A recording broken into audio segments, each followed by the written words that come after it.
From live chicken to meat, a photographic journey. I just came up with that title out of the fly, so it's, I don't know. All right. Well, many years ago, I started to wonder where the animal products I eat come from. I did a lot of research, and I did not like what I found. Today, I'm going to be sharing with you what I learned and some things local Jewish community members are doing to change this reality. Recently, local community members started an egg co-op. We have 33 laying hens. We have now added a goat co-op, a beehive, and garden plots. But many people started asking for locally raised and sustainable kosher meat, and we decided to do something about it. We flew out a teacher to train several community members in kosher slaughter and have already processed chickens, turkeys, and ducks. Tonight you'll see pictures from our first run of meat juxtaposed to pictures from factory farms and non-kosher slaughterhouses. I'd like to warn you that some of these pictures will be very graphic. In factory farms, chickens live in stressful, crowded conditions and have no access to the outdoors. They're pushed to get to weight so fast they often have leg and heart problems. They receive cheap feed laced with antibiotics, arsenic, and animal byproducts. We and the farmers we partner with are raising our birds with quality feed and plenty of access to the outdoors. Chickens are able to express natural behaviors and enjoy their time in this world. In factory farming, chickens are routinely transported to slaughter in crowded trucks such as the ones you see here. This not only causes significant stress and numerous injuries like broken legs and sometimes death to the animals, it also adds to the carbon footprint of the process. The chickens, this is our transport process. It reduces stress and injuries, and as you can see here, it generally only takes place from the chicken's coop to the kill station, and it uses a lot less carbon. All right. And in the first part of factory slaughter, the chickens are they're shackled onto huge conveyor belts. And from this point on, the process is completely mechanized, all right? The chickens are first stunned by running their heads through an electrified pool of water.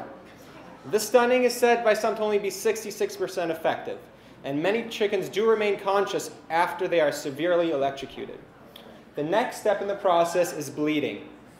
Bleeding is done by an automatic knife slicing the chicken's neck.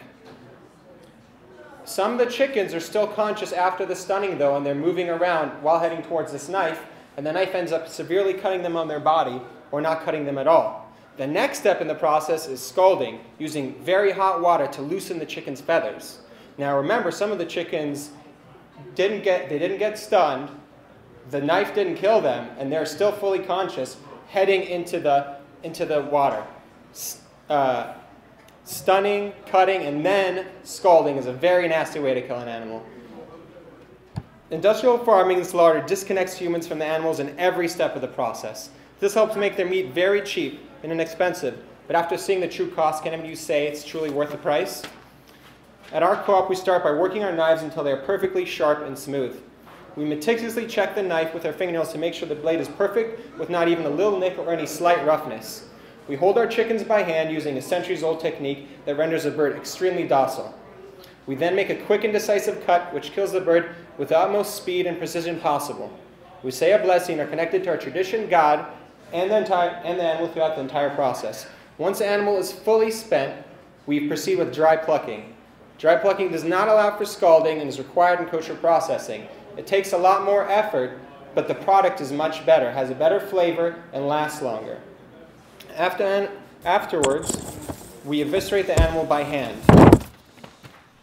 We check the innards for any disqualifying signs of sickness or infection, and in factory farm birds, you'll see a lot of birds that are ruled non-kosher because of this, but not in our slaughter.